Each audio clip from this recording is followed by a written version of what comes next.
Sairam. Sairam, sister, thank you for reminding. So I just took a summarize from what we left off last week.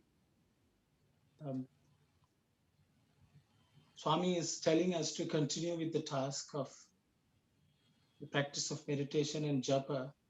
And he says that will give us whatever we need. And we should not be impatient about reaching the goal. And it will come as it would come. And Swami would guide us and help us whenever we need help, as and when we need it. And we should just focus on the task which is at hand, which is remembering the Lord and remembering the name and meditating. So with those thoughts, we will continue from where we left off. Sairam. Sairam, similarly, your task is simply to cultivate the sapling called name of God, Nama. While doing so, do not doubt and examine whether it has the glory ascribed to it. Without fail, that sapling will grow into a tree and give you the fruit you hope to eat. You can achieve it.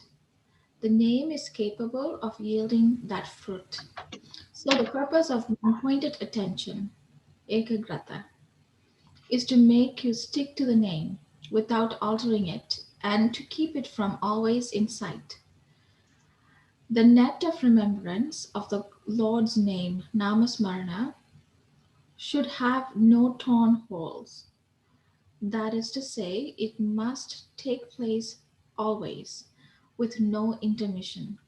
If there is any gap, the fruit that falls into the net might escape through it. Perform meditation until your mind comes firmly under your control. That is the primary task. Let the mind run whatever it likes, wherever it likes. Just be careful not to follow it, seeking to discover where it is going. It will then wander about for some time as the fancy takes it, soon getting tired and exhausted. It will come back to you in the end. It is like a little child that knows nothing. Since the mother is following it and calling it back, it gets courage and confidence to run forward in any direction. But if the mother does not run behind the child and instead retraces her steps quietly, the child too of its own accord will run back to the mother. Do not care for the vagaries of the mind. Carry the remembrance and meditation of the name and form that you like best in the manner you are accustomed to. In this way, you will acquire one-pointedness, ekagrata. You will realize your heart's desire. Okay, thank you very much, sister. I think I've already touched some points here, so I will open it up for discussion.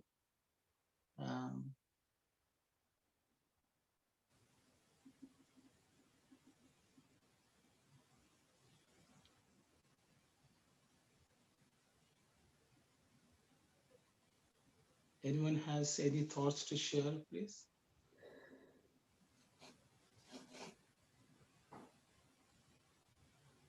I think last week also we discussed some points about if the mind is, there are bad thoughts coming, how we have to continue and so on. I think Swami is saying something similar here. He says if we should let the mind run, but we should focus on what we have to do, just like the mother who would want the child to come back and not run after that, I guess.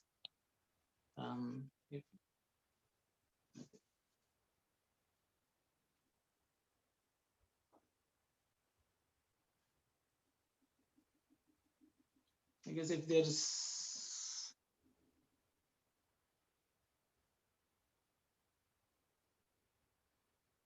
Sairam, brother Arno, I have a question here. Swami is talking about a net, and then in between that line, he's saying, if there is any gap, the fruit that falls into the net might escape through it. What is that fruit that Swami is talking about here. Thank you, Saira.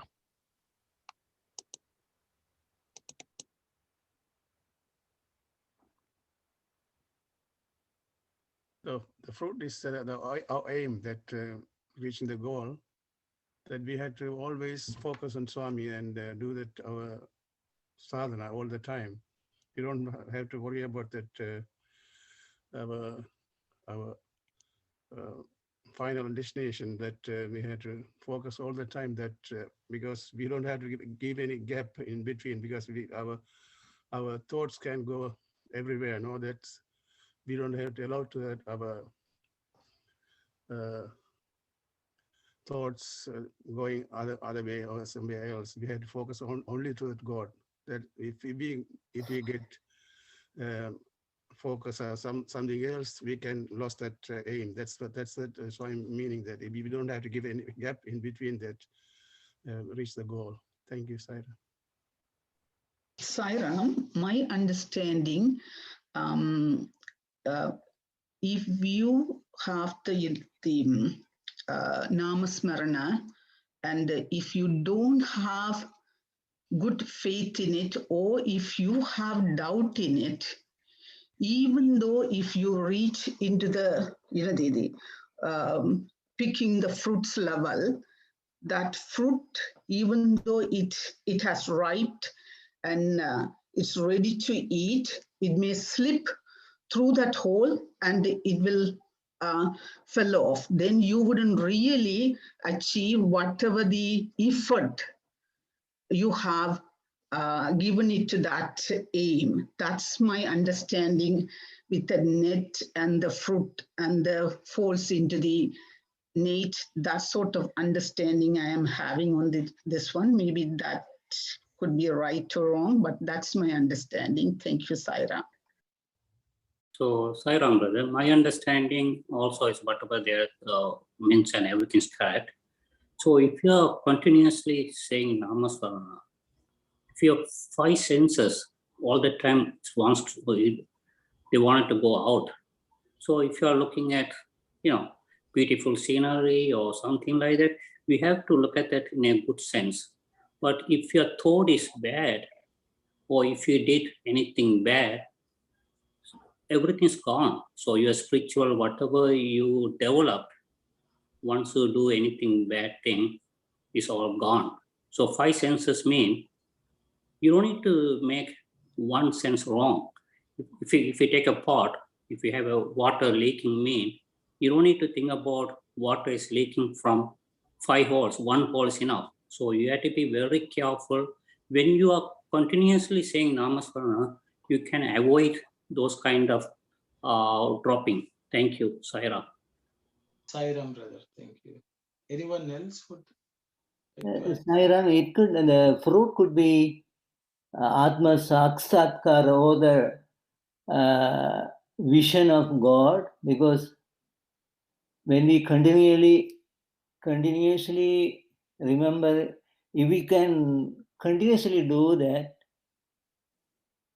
we can see that person, see him in the as darshan, and also we will have immense peace within us. So those things will be lost if we do not chant continuously. So the fruit could be God's vision or absolute peace within. Thank you, Sayana. Thank you very much. Anyone else would like to share anything?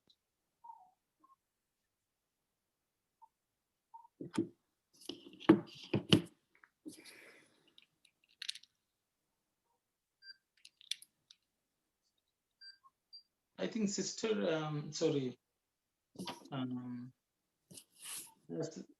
said, and Sivadas also said, the Namasmarana, I think Swami is talking about Namasmarana. That's what he calls the net. From what I understand, Namasmarana is, now and then we should remember the Lord, throughout the day.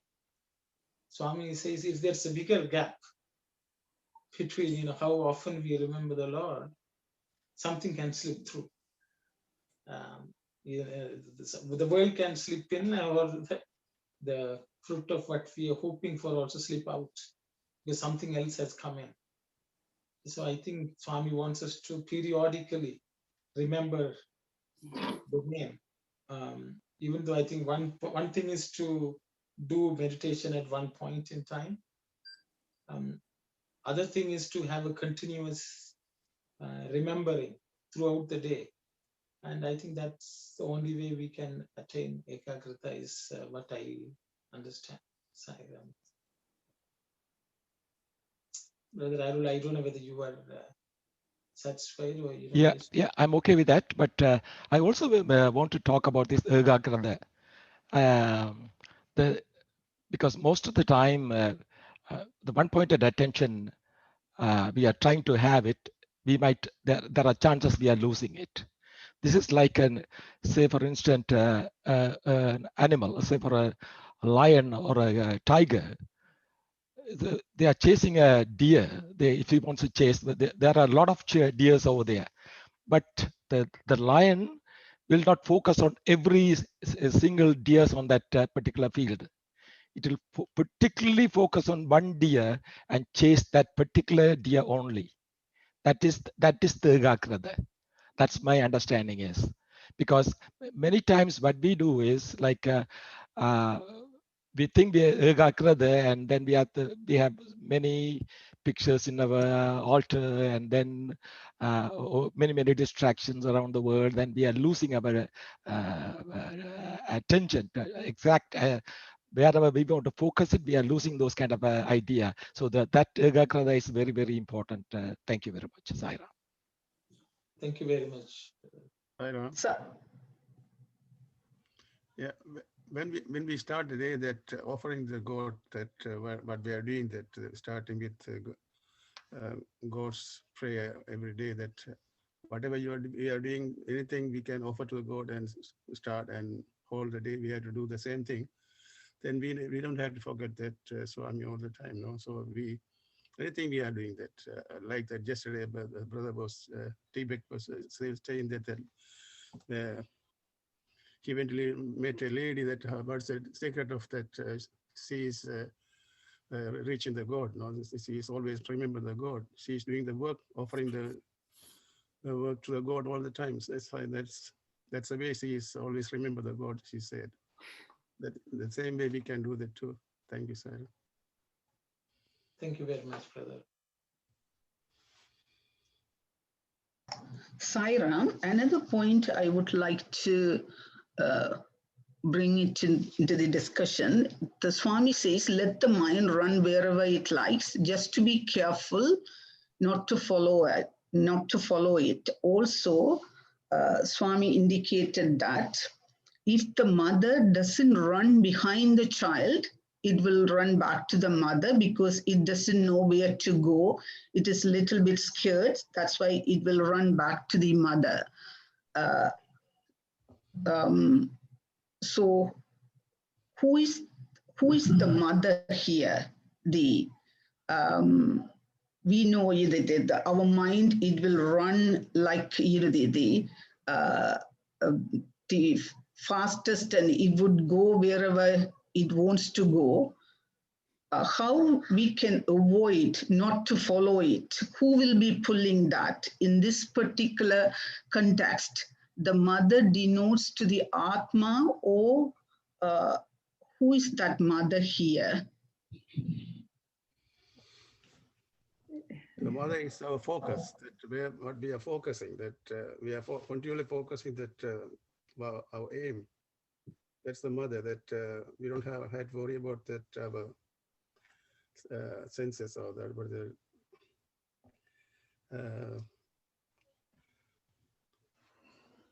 So, Sairam, brother, my understanding is naturally our five senses always trained to go outside.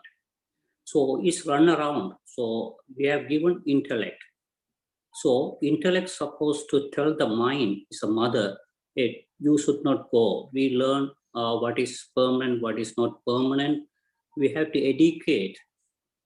So if we don't run, towards with the 5 senses, then mind will calm down.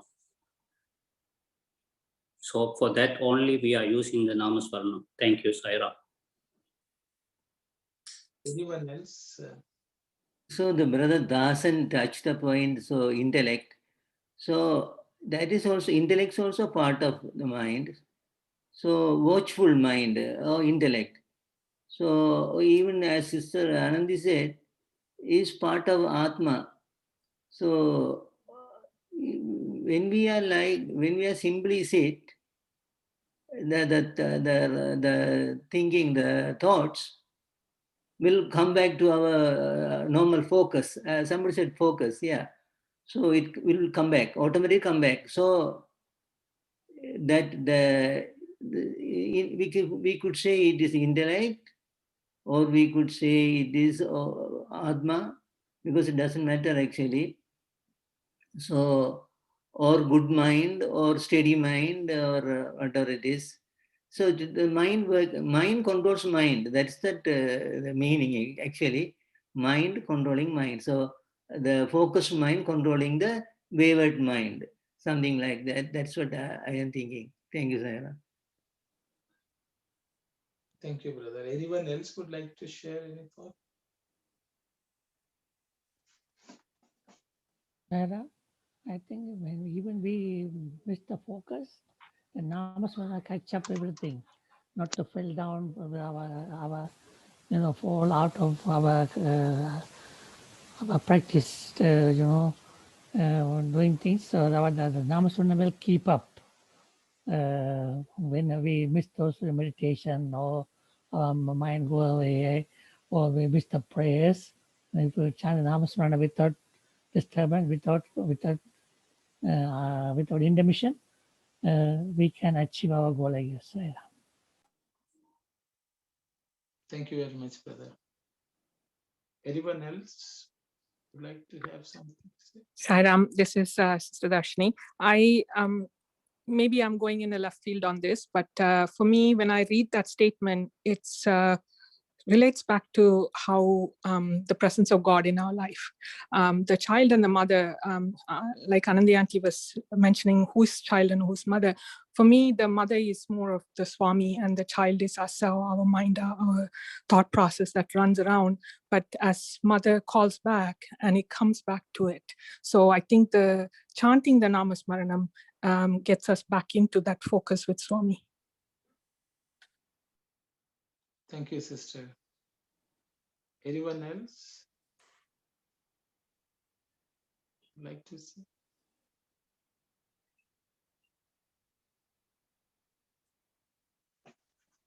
Here, I want to ask another question. Like, if it is a childlike mind, that's a different story.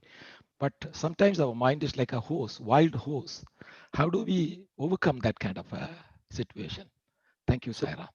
Sairam, brother, there's one story in Chaitatra book that one devotee is looking at a lady. The person devotee wants to see the face again. Then Baba noticed that one. Then Baba said, if your heart is pure, you don't need to worry about. You can look at that beauty of the world, how God is created. If your heart is pure, you don't need to worry. Then your mind will be calm. Sairam. Thank you. Sairam. I think, Brother Arul, can you repeat your question, please? I didn't. Sorry, brother. No, because I don't want to interrupt into this conversation. But Swami is taking an example, illustration of a child, and child is running around, and the mind he's comparing to a child. Yeah.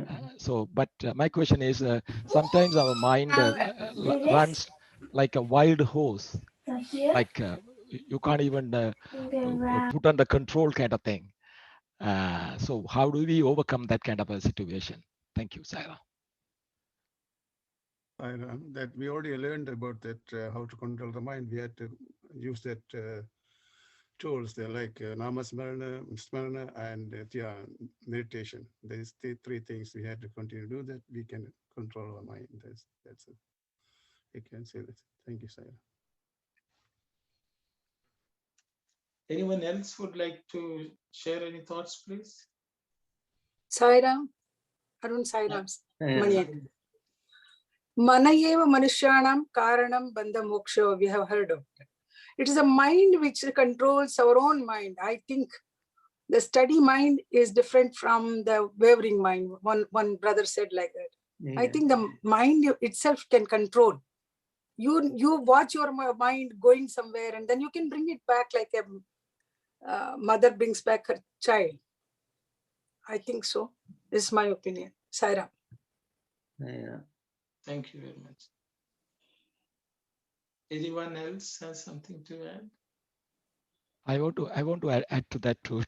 I don't know. I'm talking too much today. I always keep my mouth shut, but I wanted to talk on this one because sometimes there is a better example on this one is like Brother Sivadas mentioned and Sister Manibash, she mentioned that too. I don't know when there's the thorn that pricked our into the feet. There's another thorn we take it and then take that earlier thorn and then yes, and then throw both of them. That's the same idea here. I think Swami is trying to illustrate the same idea. Like if the mind is running around, we have the steady mind, like Brother Sivadas mentioned. We have to use our steady mind and bring it back, and then focus on Ekagrata again. That's my understanding. Thank you, Saira. Actually, Sairam, Arun, actually, we are not bringing back. It will come back because it will come back after a time. It will come back to our focus because we are sitting in front of Swami's picture and we are meditating. We are trying to meditate. So that we know our aim is this. So automatically the subconscious mind automatically keep watch it and the child will come back. The thought will come back to the focus. So actually, as Manibhashyam said, that it's also mind because mind concentrating on mind is dhyana. So yeah, thank you. Ram, now we study this one now. So when we have our mind hanging around, we can bring it back because we know that we already know now. We study now. So when our mind hanging around, we know that we had to bring it back immediately because before that we had to let the mind go all the places and come back. Now we know that, so we can focus simply behind. Thank you, Sarah. Thank you very much. So, okay, I think maybe I will just add something. I think if we go back and look at what exactly the mind we are trying to do with the mind. The Namasmarana is for the mind to do, but it is just that the mind is refusing to do. It is running. It's just like a child. If the parent says, I want you to do this, the child will not do. It will not listen. It will just go here, there, everywhere. And so the mother, pesters, come and do it, come and do it. And the child will try to trick. So that's what the mind is trying to do. And I think the fundamental issue I think we have is if we identify with the mind, we will run with the mind. And Swami says you need to identify that you are the Atman. So my understanding is the Atman is the mother because the mind is running outward. We want the mind to run towards the mother, which is the Atman. I think there are a couple of places where Swami says the mind is the child of Atman, the grandchild and Paramatman, Atman, things like that also Swami has said. So I think ultimately the mind has to go back to the Atman. It should focus only on the Atman. But the thing is, as long as the Atman runs behind the mind, identifying, where the mind goes, I have to go, Jivatman, and that's when we become Jivatma, I guess. The mind will run. Swami says, just don't run after that. Let it just exhaust itself and come back. So I sort of think Sister Anandi has already mentioned this actually in a question. That is the Atman the mother? I would tend to think that the Atman may be the mother because after all, Ekagrata is the mind has to focus only on the Atman. Brother, Sairam. If the Atman is a mother, we already studied is the only witness person. As Mani Aunty said, mind has to control the mind. Is that the mother? I'm not bringing it to an argument or anything, but but I'm just thinking, because we studied like a Atman is a witness only. It won't run after. So it's going to witness only. So I'm just thinking, Mani Aunty said, mind has to control mind. That's, I don't know. I'm just thinking both. I'm just thought because of Atman is a witnessed only kind of, right? It doesn't do anything. It witness. I agree. I agree with you, Aruna. Thank you. Oh, yes. Thank you, Sairam. I think the sister, because I think in one place Swami said, the Atman becomes Jivatman when it identifies with the mind. The whole problem is we think Atman is separate from us, mind is separate from us, and who are we? Is the question. Okay. In the state of Jivatman, we forget that we are the Atman, should be the witness. So I think that is the fundamental problem which we are caught. It's like the child runs and the mother also runs, and no one knows who is more powerful now. You can see in the mall, so somewhere, the child runs and the parents also run behind. And with the forgetting that if they stand in one place, the child will come back. So there the child takes control, I think. So I think we are all in the state where we have forgotten that we are the Atman and we have the power. Just like the mother who runs behind a child without realizing that power for the child to come back. With the child actually depends on the mother. But the child will, tempt and, tease the mother and, show that, the mother out of fear will run after because something may happen, you see. So I think the whole problem for us is we've forgotten who we are. We don't even identify with the Atman, and we are not. See, as you said, if Atman is witness, then there is to be witness. If you are witness, the mind will come back. But I think the problem is we are caught in between, identifying with Atman and mind. So that is why sometimes we think that with the mind only we can control the mind, you see. It may be true to some extent, but Swami actually wants us to even give up that mind. Don't attach with the mind. That's understanding. I think again, that is maybe the final result. And until then, he says, do chapam and try to do dhyana. Sairam. Sairam. Because if you read the last paragraph, Swami says, do not care for the vagaries of the mind. So Swami is addressing someone else other than the mind itself. So I think we need to realize who we are, and because of our habit, we always think we are also the mind. Brother, that is why we used to study the intellect part, no?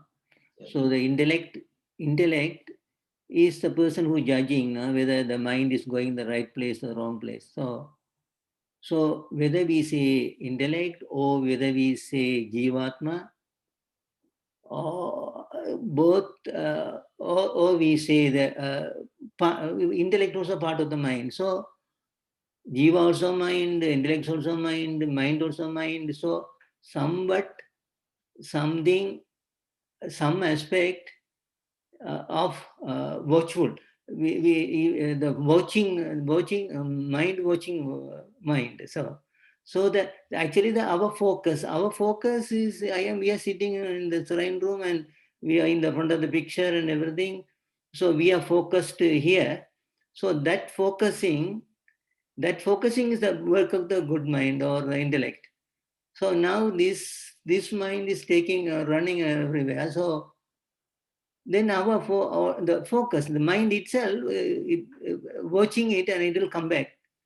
So it, as he said, and Andy said, so it could be Jivatma, it could be intellect, it could be sublime aspect of mind, whatever it is, no, all the same, all are same. When we say Atma only, the sister question it.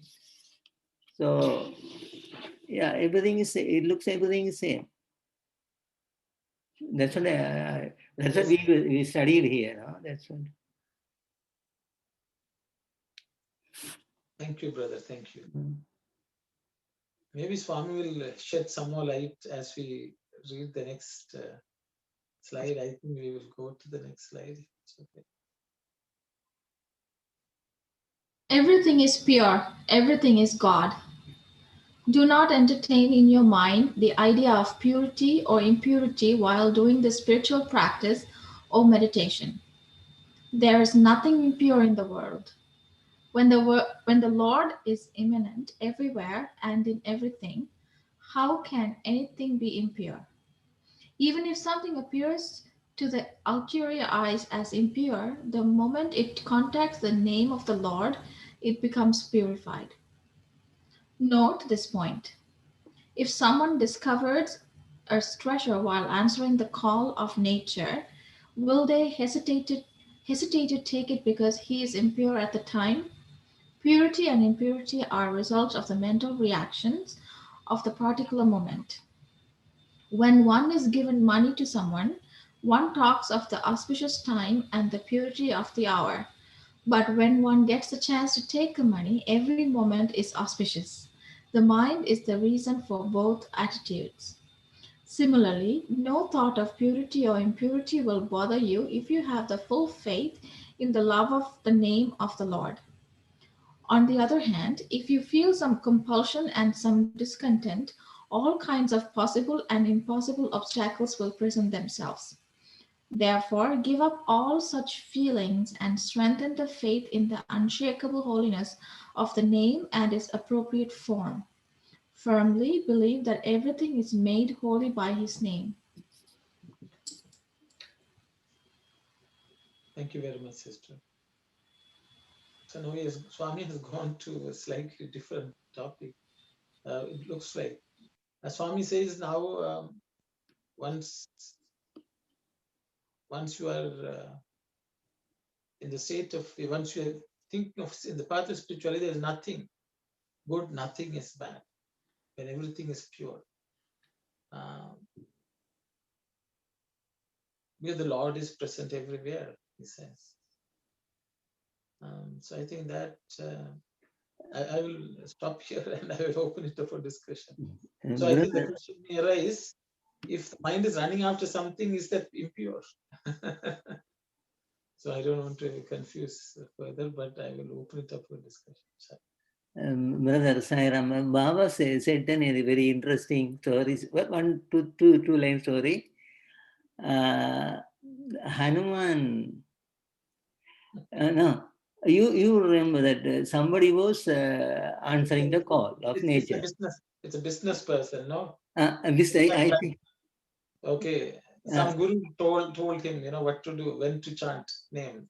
Yeah, but what I remember is, so he was answering the call of nature.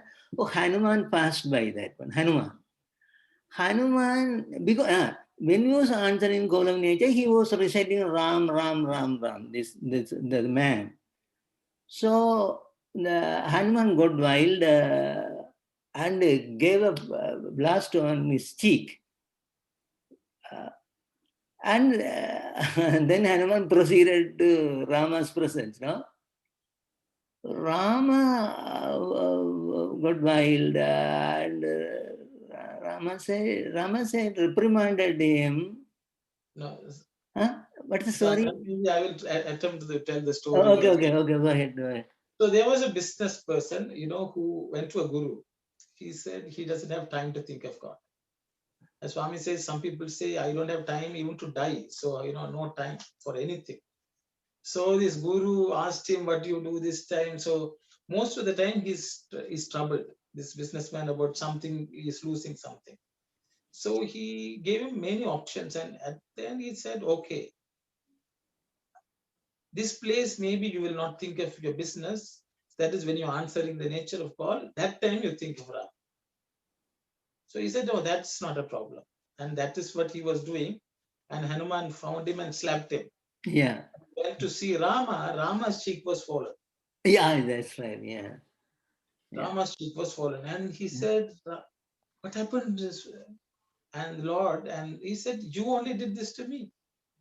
And now, brother, you can continue. Yeah, that's right. Yeah. So there is no purity or impurity anywhere. So in the worst place also, we are allowed to say name of the Lord. So that point is coming here in these passages. Yeah, that's what I want to say. Thank you, sir.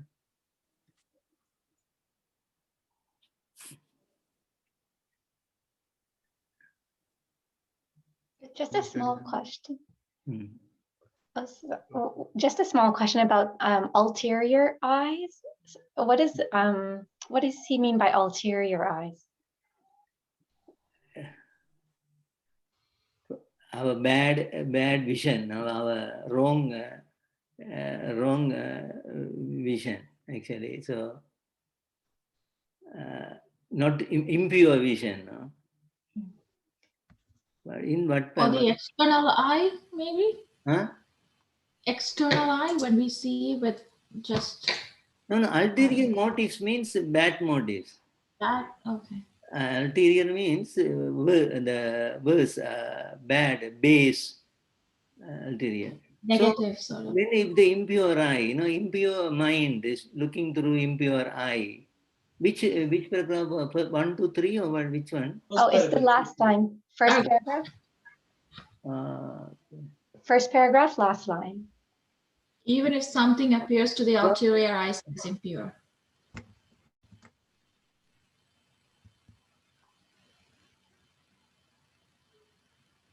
Opposite of interior? Auntie, maybe I will ask. Interior.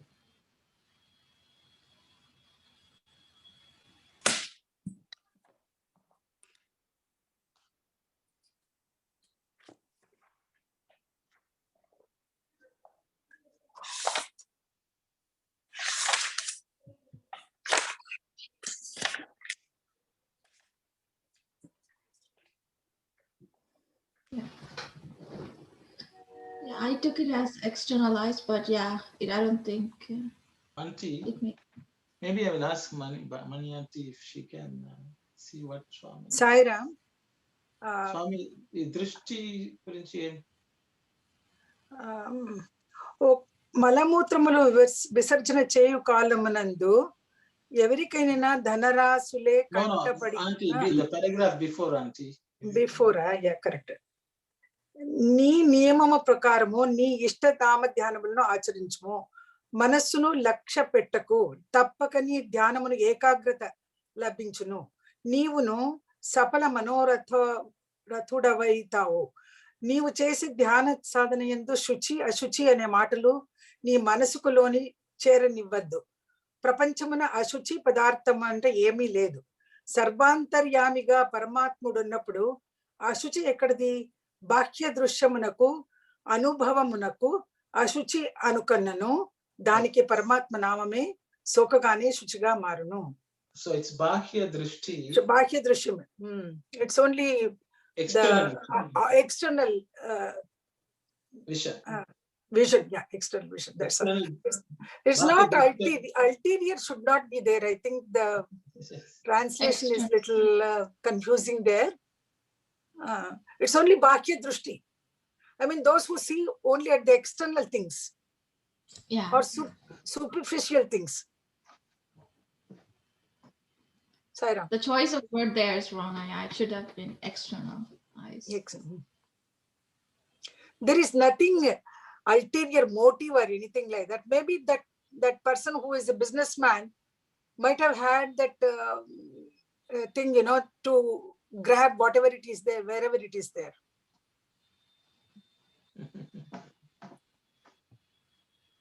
So it's bahya drishti. Thank you very much. So bahya drishti means external vision.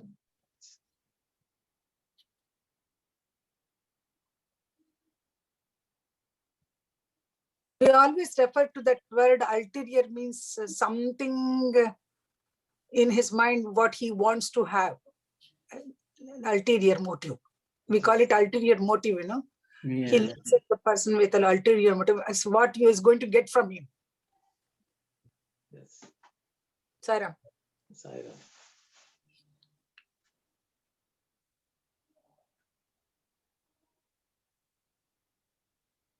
Second paragraph says that any time is auspicious time. You don't have to worry about the time that bad. No? Then that Swami's anugraha is there, that navagrahas can do nothing. That's Swami says that. That's the understanding for me in the second paragraph. So Swami is giving us the secret formula for purifying things also. So yeah. The namasmana is the purify the things. Anywhere it goes.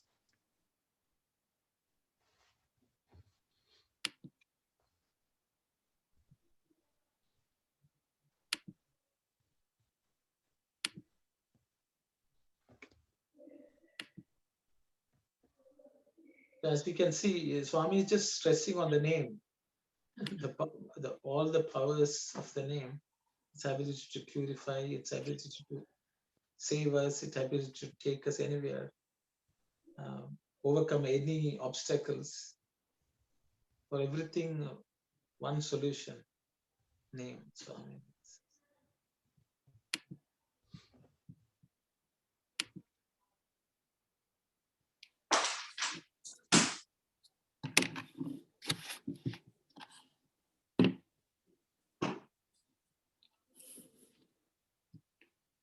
The English translation, actually, they're using euphemism, calls of nature, whereas in Swami's Telugu, Swami says Mala Mutram. Swami doesn't mince words. Brother, in one more thing here, in the last sentence is saying, you have to have the firm faith on the name and its appropriate form. Yeah. So, can you give us some kind of example, elaborate on that, please? I can see the name and its appropriate form. That means every words or no, one form only you have to remember. So name to meditate, right? Then one form, that particular form, whatever. That's the way. Yes, sister, but I will open it for discussion. Thank you. Appropriate form. Maybe whether this is also translation issue. Name and its form. So name as name and appropriate form. Yeah. yeah, maybe. But sometime say Pidambradari, if we say Pidambradari, then we should see Krishna with Pidambaram, that is yellow silk bone. So the name and the form should match something like that. It could be, something, it could be something like that. But the real meaning here is the name and its form. Yeah. Yeah, maybe like this. If someone found the name of Narasimha Avatar, Narasimha Murti, but he visualized the form of Krishna with float. It's not suitable. That's not suitable. Maybe that's what Swami means. Yeah. Maybe that's what I also explained. Yeah, the name should match with the form.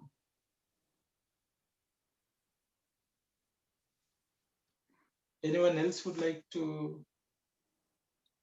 But have a look at the brother, the Telugu word also. Yes.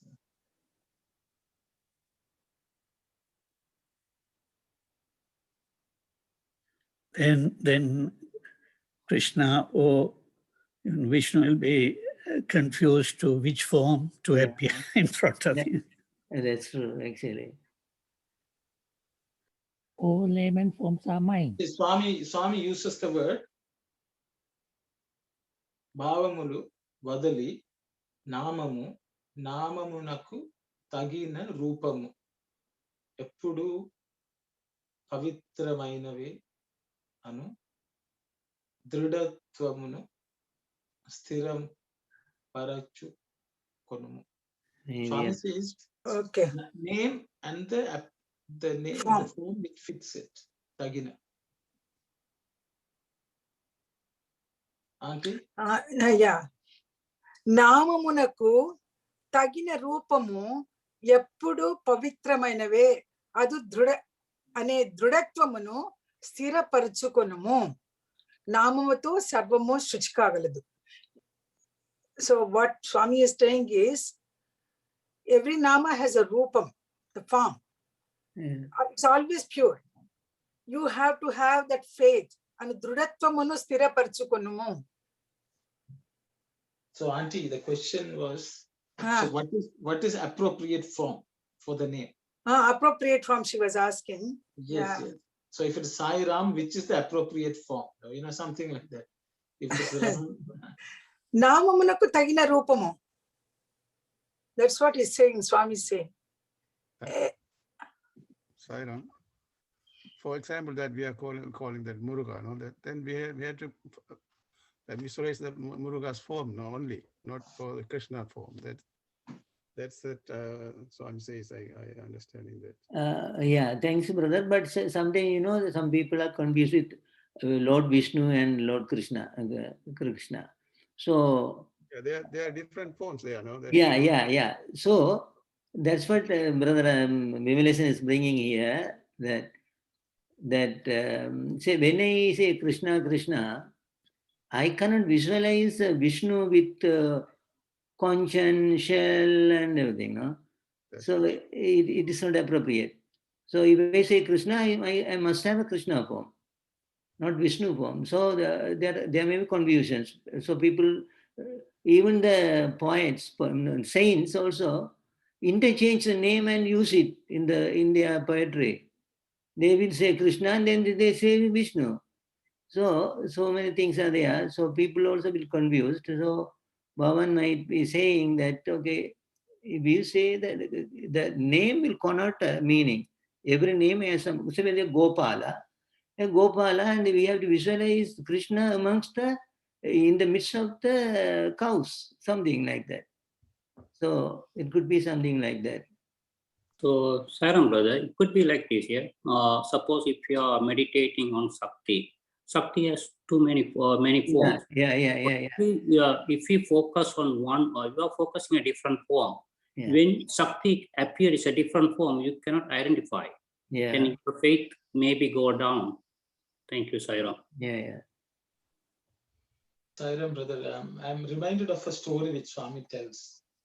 Apparently, Tulsidas used to read Ramayana regularly and do pravachanam. And once Surdas had come to listen to him. Surdas is a great devotee of Krishna. Surdas always actually apparently used to carry a small statue of Krishna as Balakrishna. Even though Surdas couldn't see his eyes, he was blind. He used to carry a small statue of Krishna. So apparently when Tulsidas was giving this talk, there was suddenly an outpouring of rain. People started running and Surdas also ran away. So Tulsidas felt, he had to stop his talk because no one was there, including Surdas. Then he couldn't believe, Surdas is such a great devotee, how come he ran away like others? So, and apparently Tulsidas went looking for Surdas and he found him sitting under a tree and hunched. So Tulsidas went to Surdas and asked, how come you ran away? You are a great devotee. Others are running, no problem. What about you? I can't believe that you also ran away. Then apparently Surdas said, your God is Rama. He has Kodandam and, he's very strong. He can withstand any problem. But my Lord is a little boy. Balakrishna. He's an infant. I have to make sure that he doesn't get wet. That is my highest priority. Yeah. And he ran away and he was trying to protect Krishna. So Swami gave this example and he said, both of them were great bhaktas. The Lord melts in front of both their devotion. But they were praying to the form with appropriate bhava.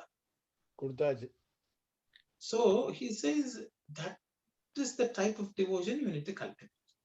So if you once you have a relationship, just treasure it.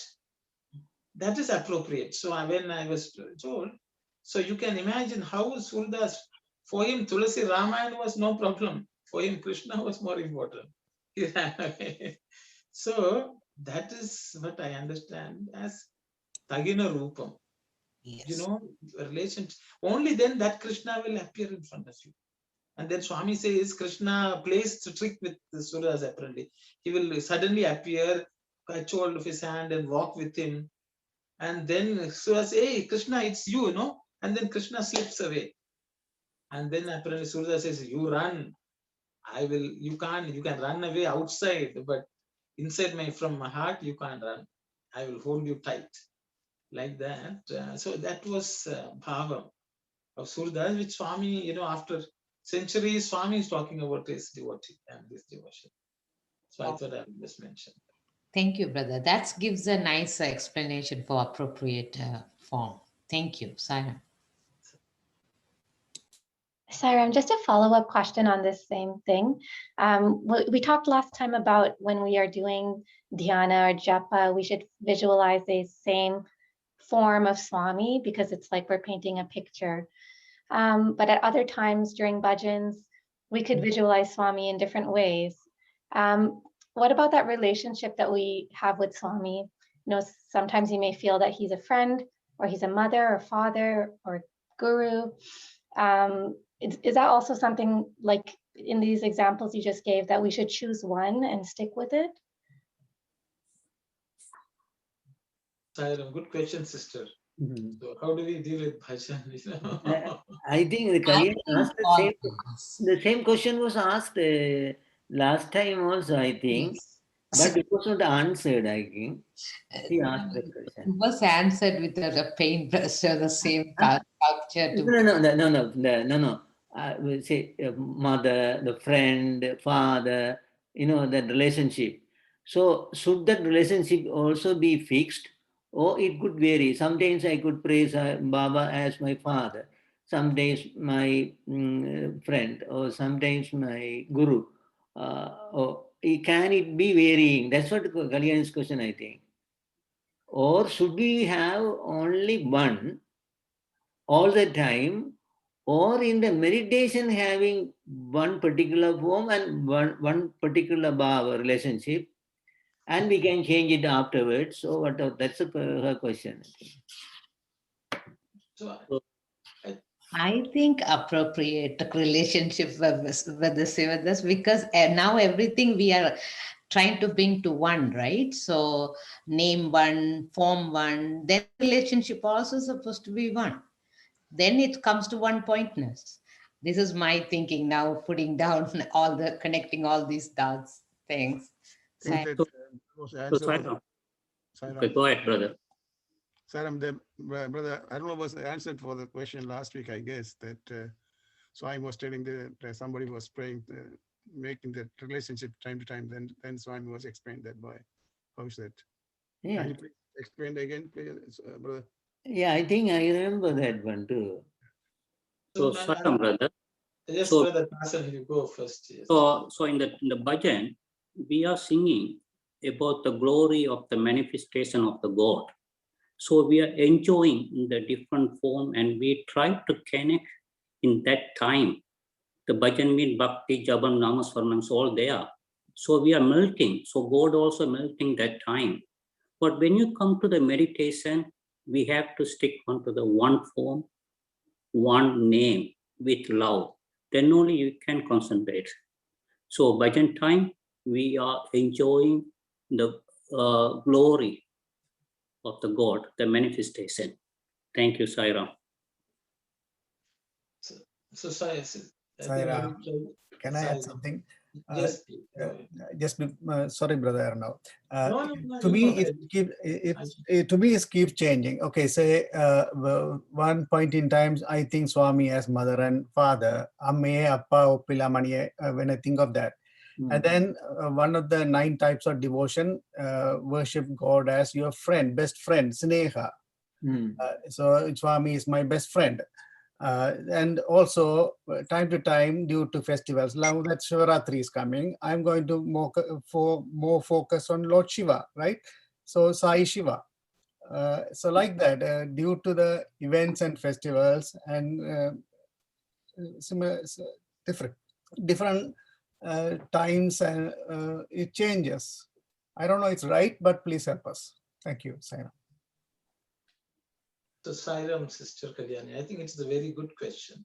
I think there's no right or wrong answer, but I will give, because in the context of what we are reading, Swami says that's appropriate form. The thing is, if for example, people have a small child at home, for the child, they will dress up in different ways. They will say, you are the king, or you are the queen, everything, but that feeling of relating to the child will not go away, whatever you call the child. See, the child will be child only, but you can call the child a king. You can call the child a mother. You can call the child a father. You can play with the child. Oh, now you are the father and I am the child. But in your heart of heart, it's your child. So the thing is that relationship should not change. It will not change once you are fully identified with the child. So people play all sorts of games with the child. The child also plays all sorts of games with the parents. The child also doesn't forget the father is the father or mother is the mother. But the child will play. So that underlying relationship need not change. Underlying relationship need not change at all. But the thing is, first we have to develop that relationship. Until we develop that relationship, then we can have all sorts. You can still play with the same Lord. That's why there is Tvameva Mata Cha Pita Tvameva Bandhushta. You can say, Swami, you are everything. You can, it's not as if suddenly we are wearing sari for Swami. We used to call Swami your mother Sai. It is the principle of motherhood that we see. So if you say Shiva, if you understand Shiva is auspicious, then you will see Swami Shiva. So, but ultimately that's what it is my understanding. But I think it is that also keeps our mind very busy. Trying to come up with creative ways of relating to the same Lord, cherishing the same relationship which we have built. Only then that relationship will strengthen, is my understanding. Sairam, I think what Brother Aruna said is a very important point. It's a good point, important point. But that relationship, isn't it unique to every devotee? Just because in the study circle, I say I pray, I worship Swami as a mother, then someone going to do the same thing. Isn't it? This is just a question. Isn't it? It's unique, just unique to every devotee, even if it's a few devotees treat him as mother.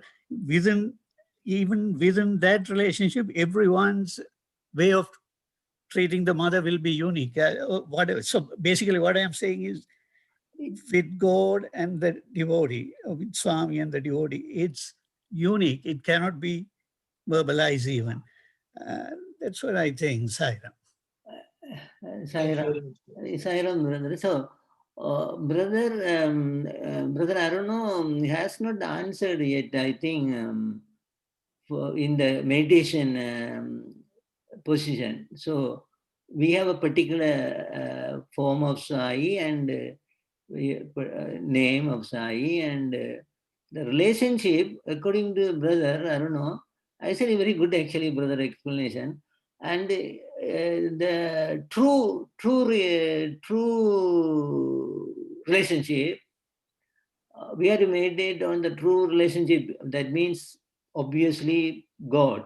So when we in the meditation, according to Brother Aruna, I thought that we should have in the meditation, okay, his form and his name, and he's God. Because the ultimate fact is that. So, brother now explain to Brother Vimaleshan and to me and Kalyani what relationship in the meditation we should have. So brother, you're asking me the questions because I gave. You brought forward that idea. It's a very good idea, actually. So the thing is, that is why if we go. Actually, I was trying to answer the question of Sister Kalyani. Like for example, when we take part in bhajan, when there are various names sung, how do we maintain that relationship at that point in time? I think that was the question, and that's what I answered. But the thing is, primarily through japa and meditation, my understanding is we need to create that unique relationship which Brother Vimaleshan has spoken. That will be each person will choose, as Swami has already mentioned, choose your own, the name which you like the most, choose the form which you like the most, and meditate on that. Because there are no disturbance of anything comes, because there's only one name, son. There's only a single name. There is no form, there is no other names encroaching that space. But if we cannot develop that relationship in the private space, in the public space where we are singing along with everyone, we will not be able to maintain that. That was my point. So what my point was, that is why Swami is insisting on Dhyana. He's saying, take one name, take one form. Because first we have to make that strengthened and strong.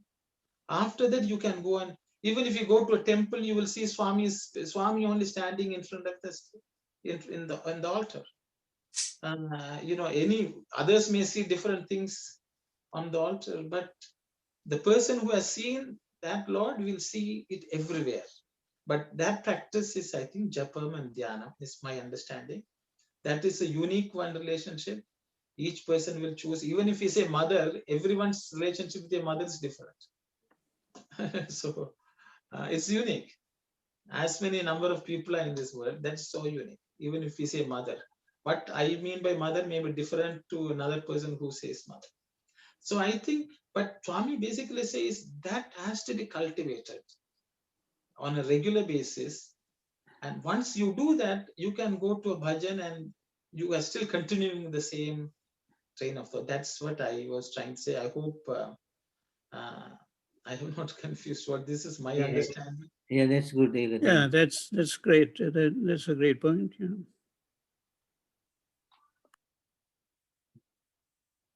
I don't know, others have... Sairam, I want to bring it into my experience. For example, I have seen my mother at her 30s, the 30-year-old, 50-year-old, and 80-year-old.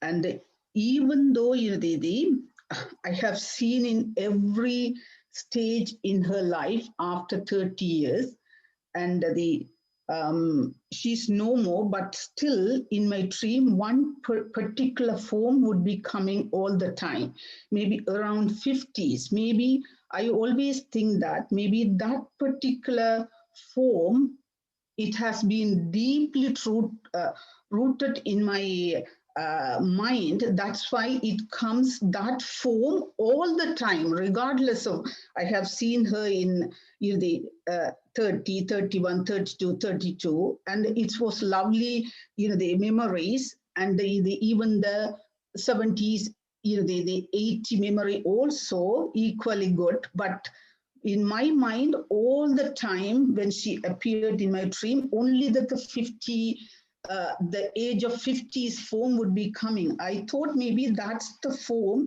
It has been deeply rooted in my mind. That's why it's coming. Maybe similarly, that could apply to the meditation too. Whatever the form you have put it in your, the thought, words, and deed, or in your mind, that would appear immediately, regardless of you would have put the form in your mind, maybe so many different forms, time to time, maybe one form, it would be very hard to you, very dear to you. That form, maybe it will be easy to, meditate on it. Maybe that's the point, my understanding Swami is telling here. That's in my mind, or in my view, that's the meaning I got it from this the context. Thank you, Saira. Thank you very much, sister. Thank you.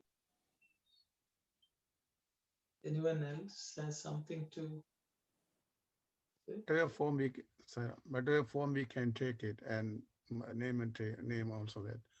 We have to focus fully and full faith, then we can meditate on that. Then only that works, the form. Otherwise, it's not working. There's a small story that one boy went to his guru and asked he wanted to pray to God and get the boon from the God. So he gave a picture of Krishna. Then he took the Krishna and prayed some days, and it's not works. After sometimes he went to that guru again and said it's not working. He missed somebody else. Then he gave the Shiva. Then he do the same thing a few days, and after that it's not working too. Then he went back again, and the guru gave him that Sakti pictures, and he thought that the Sakti is very powerful, and he is praying. And he was lighting that agarbatti. The flame is that the smell is going. We can see that smoke going to that Shiva's picture there. No, he thought that my agarbatti is Shiva is smelling, so he took a bandage and put that house his nose. No, then Shiva appeared. Then Shiva appeared. Then he was amusing that I was praying for him. He didn't appear. Now he appeared. Then Shiva was asking what do you want, son? He said, first of all, you answer me. Then Shiva he was asking the question. I was praying a few days, but you didn't appear. Now, no, I am praying to the goddess Lakshmi. Then you are appeared. What's the reason for that? He said, until now, you didn't think that I am God. I am existed. Now you are thinking that I am existed and smelling the smoke. Then I appear to you. The story is when you have the faith on that God is appearing. The faith is very important there. The story there. Thank you, brother. Sairam. Yes, Sairam auntie. The underlying relationship between the devotee and the deity will always remain the same, even if we superimpose Sai Mata, Sai Pita, Sai Daivam, Sai Guru. We keep on saying all this, but the Sai and the devotee's relationship will always remain the same.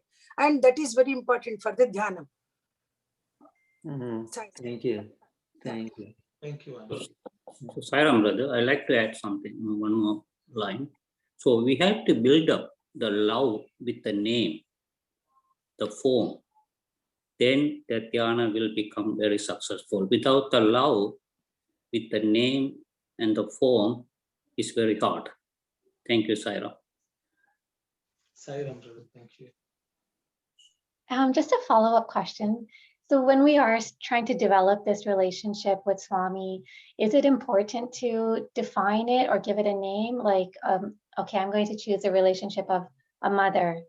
Or is it okay to just kind of leave it open and see how that relationship develops over time without like boxing it into one particular relationship? I think you are at liberty to choose any kind of relation with, as a mother, as a father, as a guru. And I think you can stick on to that relationship. And It's not necessary that one relationship we have with Swami. I mean, in the sense that he is our Daivam, sometimes he is Guru, sometimes he is Mata, he is Pita, everything. So we can, I don't know, I feel you don't have to stick to one kind of relationship for permanently. Right. Okay, Saira. Yeah, because if I were to think about what is my relationship with Swami, I'd feel like I don't really know. I don't really think I can say that it's like a mother or a father or anything. Like, and I think it's because I'm still trying to develop that relationship and make it stronger. So do I really have to choose one, or can I just leave it like it is what it is and see kind of how it develops? Yeah, so it looks you are treating him as God. That's very best of the things, no? So you are lucky to having no human relationship, but higher relationship. Yeah. Sadhguru is the best thing, I think. Everyone has a different taste, different love. Anyone else would like to share any thoughts?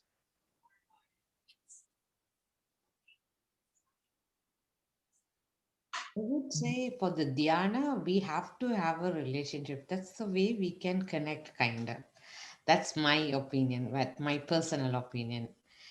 So I think then that's the nature also. You have to have a relationship, only you can talk accordingly, right? So to connect, I think you have to have kind of a relationship. That's my thought. Thank you. Even treating there have been devotees praying to God as God, and they have attained, got everything. So nothing wrong with meditate God as God or Swami as God. Yeah. And I don't think there's any problem in that side. It need not be human relationship. It could be, as brother explained, it could be God relationship. So that is also a relationship. So relationship. Yeah. God, I don't know how you define first. Like somebody superior. That is unique. That is unique to each person. No? Oh yeah, each one. That is unique to each person. So. Sorry, I'm Iskuri here. I think it's just to bring the memory back. I think last week, Anna was saying this story. Swami was asking one of the student, I think, asking question, how did you, when you meditate, what did you see? Or what did you see? He said, I'm seeing you as a mother. And what did you see day before? And he's saying, that's a story Anna was reminding. So that's tell you. And asking, what did you see day before yesterday? And he asked him a couple of days ago. So he asked him for 3 days, and he's saying, I was seeing a mother, I was seeing a father, I was seeing a friend. Then Swami was saying, how you can meditate because you are not focusing one point or one version. Yeah. So Swami was saying you had to focus on one thing, stick with one version of it. I think that's the story Anna was telling. So I thought it's best to remind that. I think we only did it last week, I think. Yeah, that's what she answered. So the answer is Swami already told you. So you stick with the one version of it when you meditate. Yeah. So that's a thing I can remind it, but Anna can correct it, I think.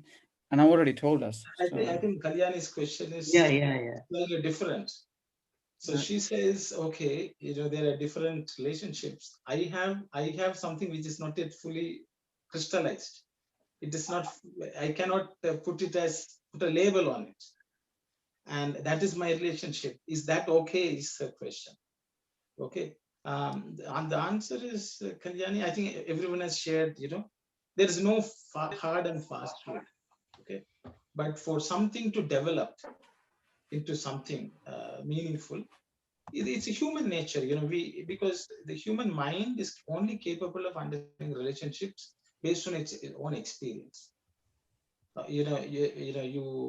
So that's why in bhakti literature there are various bhavas already defined. Vatsalya bhava,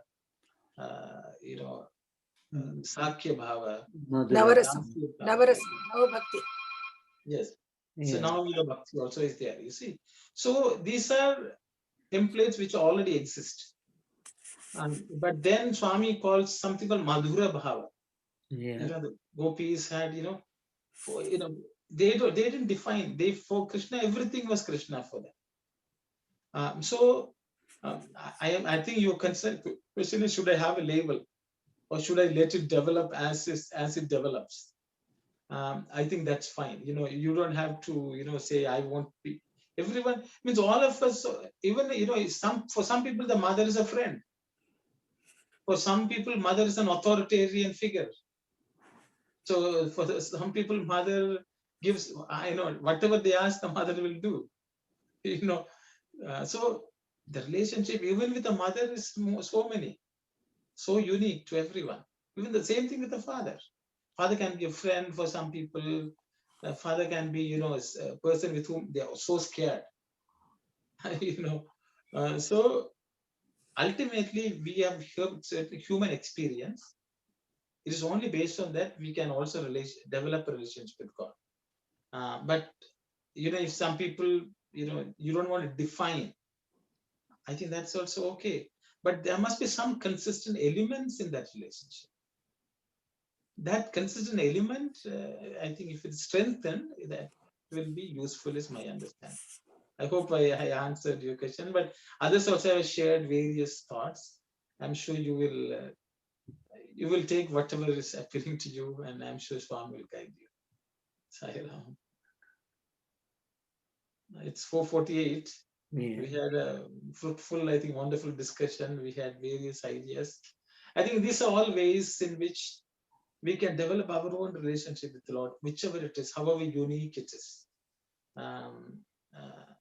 As long as that relationship is strengthened and strengthened, you have to pour all your energies and efforts into building that relationship. Whatever label we apply, it doesn't really matter.